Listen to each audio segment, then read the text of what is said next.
This was supposed to be the story of Cleveland finally getting it right at quarterback. A preseason win over the Panthers, a breakout performance from rookie sensation Shedeur Sanders, and a wave of optimism sweeping through a city that has been starving for hope. But the narrative flipped in the blink of an eye. What was meant to be a celebration of a promising new era became a cautionary tale about pressure, ego, and the breaking point of professional athletes. If you're into the real story and all the messy twists they don't show on highlight reels, go ahead and subscribe. And if you're sticking around to see how this Browns QB chaos plays out, you should definitely be subscribed. Dillon Gabriel's meltdown wasn't just a heated sideline argument or a post-game glare across the locker room. It was physical. It was public in the worst way, and it was the kind of incident that doesn't get quietly swept under the rug. In the minutes after the Browns' dominant preseason win, the air inside that locker room was buzzing. Coaches congratulated players. Equipment guys hustled around. Reporters waited outside for interviews. And somewhere in the middle of it, Gabriel sat at his locker, helmet off, pads half undone, staring into space. His box score read like a nightmare. Low completion percentage, missed reads, drives that sputtered into punts. In contrast, Sanders had just delivered a 200-yard, 2-touchdown clinic with no turnovers. For weeks, the writing had been on the wall. Sanders was closing the gap in practice, winning over the veterans, and making the coaching staff's depth chart decisions harder by the day. Gabriel, who entered camp as a presumed starter, had been watching the rookie take his reps, his spotlight, and, if the rumors were true, his job. That frustration boiled over into something no one could have predicted. Eyewitnesses say Gabriel approached Sanders as he returned from the showers, still in partial uniform, and muttered something under his breath. Sanders, calm as ever, stopped to listen, probably assuming it was another competitive jab. But Gabriel's face told a different story, not playful banter, but seething anger.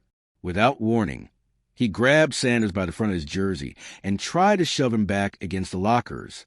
The sound of the impact against the metal was loud enough to turn heads. What happened next is the part that stunned everyone.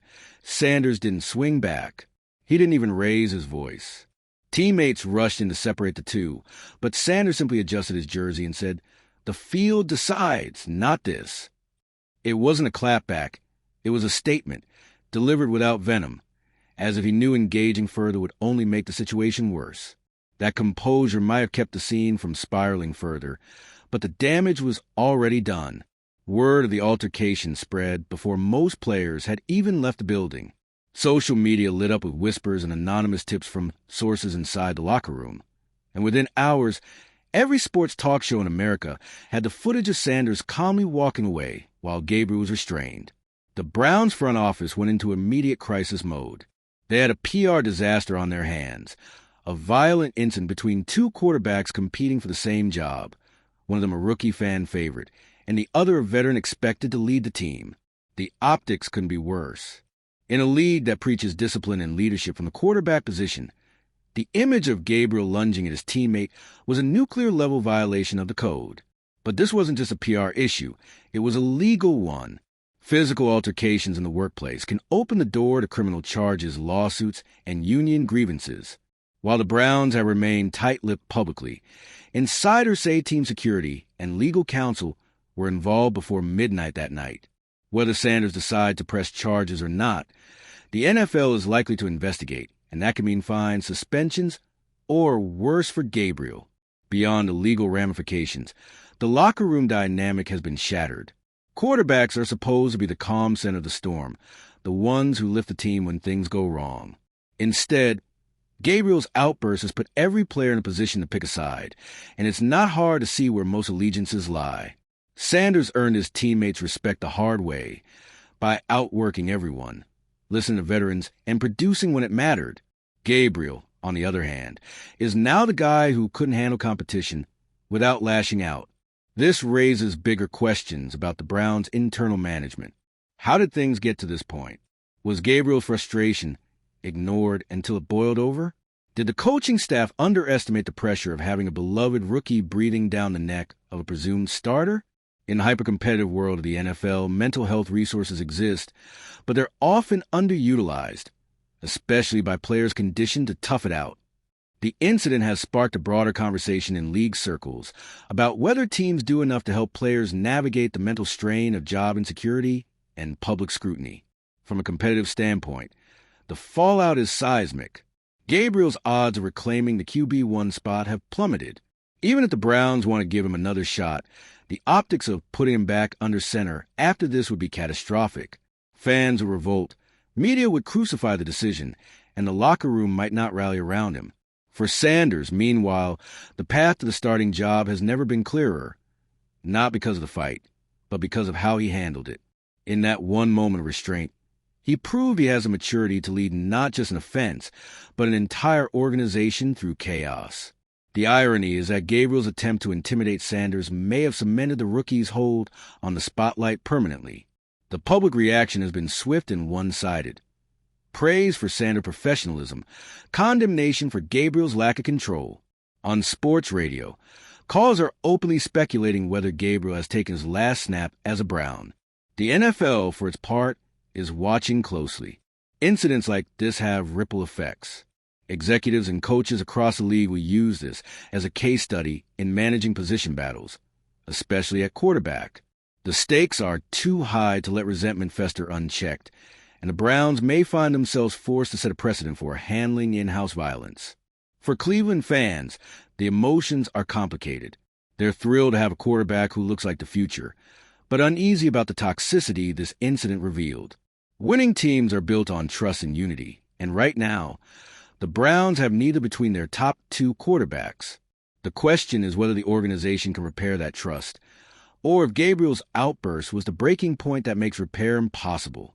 In the days since the altercation, Sanders has kept his focus on football. He's declined to fan the flames in interviews, deflecting questions about the fight and redirecting attention to the team's next opponent. That level-headedness is exactly what makes him so appealing as a leader, but also throws Gabriel's lack of control into sharper relief. The Browns are expected to address the situation formally before their next preseason game, but no announcement can undo what happened in that locker room. Gabriel's career in Cleveland, and possibly in the NFL, hangs by a thread. Sanders, meanwhile, has emerged not just unscathed, but elevated by the ordeal.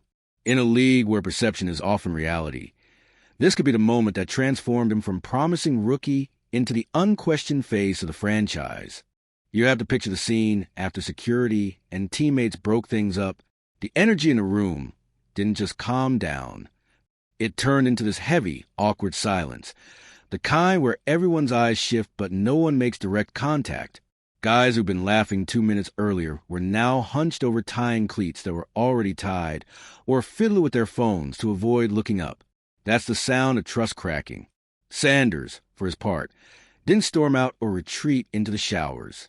He sat back down, quietly unlaced his cleats, and started talking to his receivers about the game plan for next week, as if nothing had happened.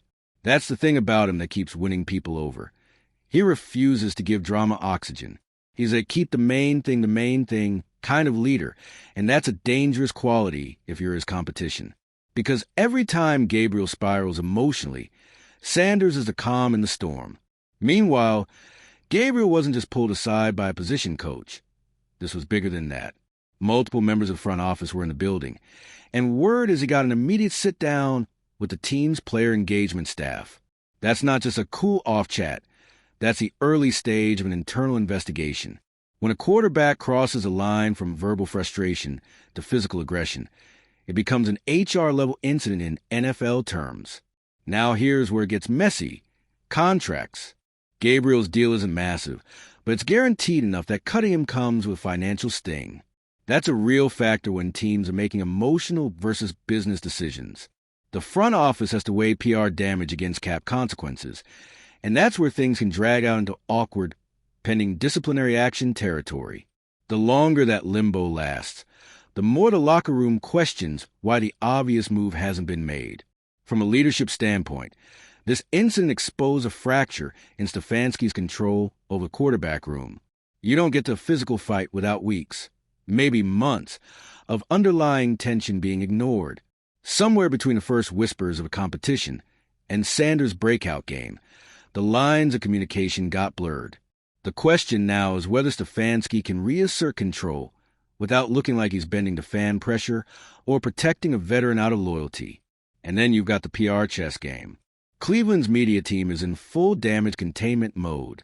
They'll emphasize the professionalism of Sanders, talk about moving forward as a team, and keep Gabriel's name out of quotes as much as possible. But the NFL media ecosystem doesn't operate on official statements. It runs on leaks, sources, and speculation. The more the Browns try to downplay, the more the national shows will fill the silence with their own narratives. And guess what? Those narratives will almost always favor the calm, marketable rookie over the volatile veteran. But let's talk about the ripple effect this could have on the rest of the roster. Quarterbacks aren't just any position. They're the sun the rest of the team orbits around. When there's chaos at QB, it bleeds into everything. Offensive linemen start second-guessing their assignments because the cadence changes. Receivers lose rhythm with route timing because the ball comes out at different speeds.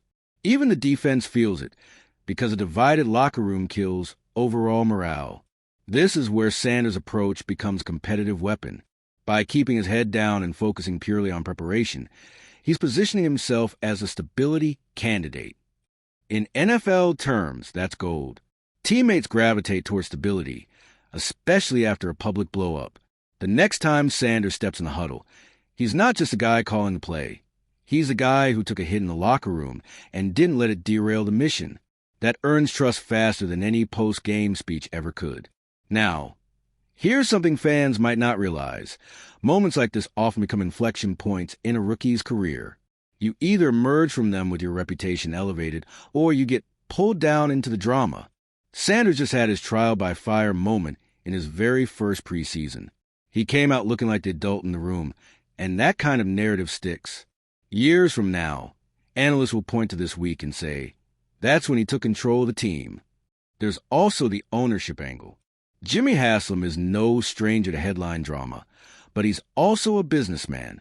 He understands that star quarterbacks are revenue engines. Sanders' jersey sales have been climbing since camp, and the clean image he projects is pure marketing fuel. In contrast, Gabriel's outburst doesn't just hurt his personal brand. It tarnishes the team's brand. Ownership isn't going to let that hang around longer than necessary. But if you think Gabriel's career is over, not so fast. The NFL is full of redemption arcs. The key for him now is whether he owns the mistake. That means public apology, private apology to Sanders, visible effort to work with the team's mental performance staff, and a zero-tolerance policy for further incidents. Anything less, and he's not just done in Cleveland. He's radioactive to other teams. Here's where it gets fascinating. If Gabriel is released or suspended, the quarterback depth chart changes overnight.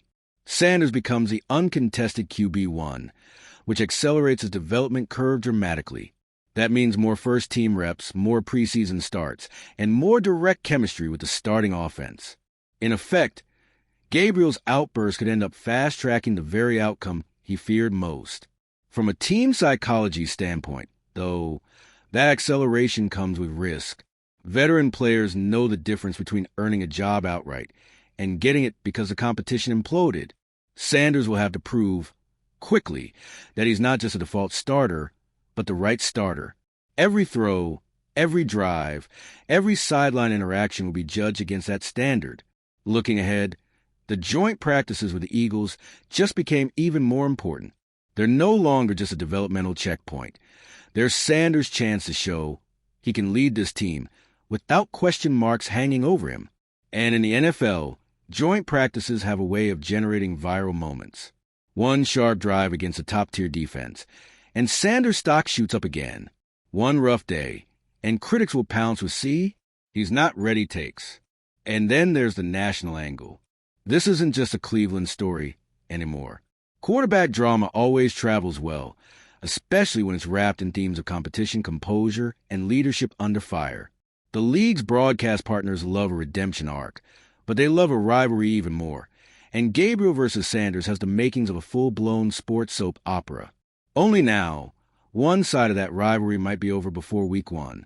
For the Browns, the immediate challenge is threading the needle between supporting both players publicly while clearly positioning Sanders as the leader moving forward. The wrong tone in a press conference could alienate one half of the locker room, while the right tone could rally everyone behind the rookie. This is where Stefanski earns his paycheck, or loses his grip on the team entirely. First, the PR strategy shift is already in motion. Before this incident, Cleveland's media team had a split narrative to sell. A friendly competition between two talented quarterbacks, both of whom could theoretically lead the team. That's over. You can't sell the image of harmony when one guy tried to put the other through a set of metal lockers. The new narrative is the rookie who rose above chaos. Every photo of Sanders will be framed with that lens. The calm eyes in the huddle, the arm draped over a receiver's shoulder on the sideline, the post-game handshake with the opposing QB. Even without saying it outright, the Browns are going to package him as the symbol of stability in a turbulent NFL. And you better believe marketing is about to pounce. Expect to see a flood of Sanders-centric content in everything from preseason hype videos to ticket promotions. The marketing department understands the psychology here. Fans rally around players who represent something bigger than just statistics. Sanders is now the class act who didn't take the bait. They'll lean into that hard. Stadium banners, social media posts, charity events. The rookie will be front and center because it's the safest, cleanest story the organization can push right now. Internally, though, the locker room culture piece is trickier. You don't erase an incident like this with one team meeting. There will be quiet conversations between veterans, especially captains, about what this means to the team's chemistry. Gabriel may still have friends and allies in the building, and the Browns will have to manage that without allowing cliques to form. The worst-case scenario is a split locker room where some feel Sanders benefited from the altercation, while others see him as the rightful leader. Stefanski and his staff will have to be intentional about making every player feel heard while still moving forward decisively with Sanders. And here's where it gets even more delicate, the veteran dynamic. Quarterbacks are the only position where a 22-year-old rookie can instantly outrank 10-year veterans in influence. Sanders' new role will require him to navigate conversations with guys who've been in the league longer than he's been legally allowed to rent a car. That means knowing when to lead and when to listen, when to assert himself in a huddle, and when to defer to the veterans in moments of doubt. One wrong tone, one moment of perceived arrogance, and he risks being seen as the kid who got handed the keys. On the football side, this incident accelerates the timeline for Sanders' development. In an ideal world, the Browns could have eased him in. A few preseason starts, gradual exposure to first-team defenses, some mop-up duty in early regular season games. Now, he's going to be thrown into the deep end, because once Gabriel's credibility is gone, you can't put him back on the field without the entire stadium side-eyeing you. That means Sanders is going to get live-fire reps earlier than planned, and that's both an opportunity and a risk. One underappreciated factor here is chemistry with skill players. Quarterbacks don't just throw to whoever's open. They develop trust with specific receivers, learn each other's tendencies, timing, and even body language. Gabriel had more preseason chemistry with the starters. Sanders has to build on the fly. That means extra throwing sessions after practice, extra film study with his receivers, and being in constant communication with his offensive line to fine-tune protections. Defenses, meanwhile, are going to smell blood in the water. The rookie who got the job because the veteran lost control, he's going to get every exotic blitz and disguised coverage the league can throw at him. And here's the thing. How Sanders responds to failure over the next few weeks will be just as important as how he handled Gabriel's aggression. You can't ride the high of one big win forever. At some point, he's going to have a bad game, and the question will be whether he shrinks or grows from it. From a front office standpoint, Gabriel's meltdown may have been a headache, but it also gave them clarity. Quarterback controversies are exhausting for organizations. Splitting practice reps, managing media narratives, balancing egos. Now the path is clear. It's Sanders' team. That allows the coaching staff to tailor the offense specifically to his strengths, instead of trying to run a hybrid scheme that fits both QBs, play-action rollouts, quick-hitting passes, design QB movement. We're going to see more what Sanders does best, because there's no need to accommodate two styles anymore.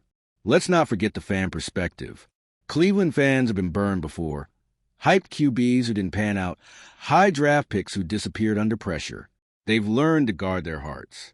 But this situation is different because it's not just about arm talent. It's about how Sanders carries himself.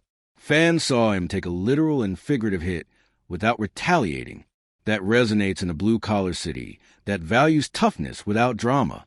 Season ticket renewals, merchandise sales, even primetime TV appearances.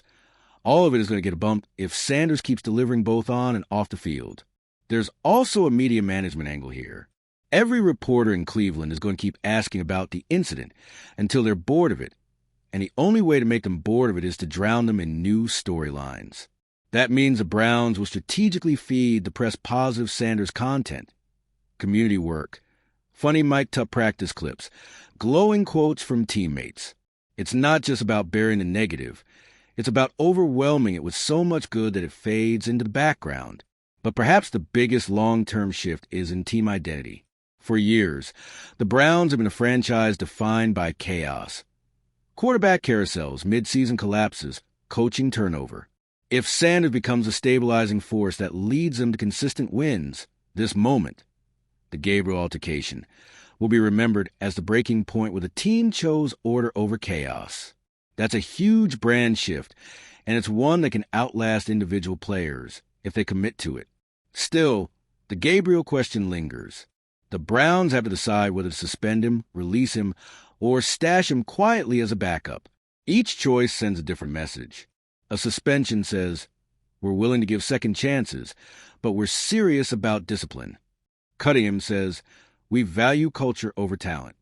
Keeping him without clear consequences risks undermining Sanders' authority from day one. None of these options are perfect, but avoiding a decision entirely is the one choice they can't make. And for Gabriel himself, his best move is to publicly own it, apologize without conditions, and here's the hard part, actively support Sanders. If he stands on the sideline clapping after every touchdown, mentoring during timeouts, and taking a high road in every interview, he might just salvage enough goodwill to get a shot somewhere else. If he sulks, leaks to the media, or shows even a hint of resentment, he's done. The irony is almost cinematic. The thing Gabriel feared most, losing the spotlight, is exactly what his actions guaranteed. Meanwhile, Sanders didn't have to throw a punch, raise his voice, or make a scene to win over the locker room, the coaches, and the city. He just had to keep doing what he's been doing, play clean football, and let everyone else's noise fade into the background.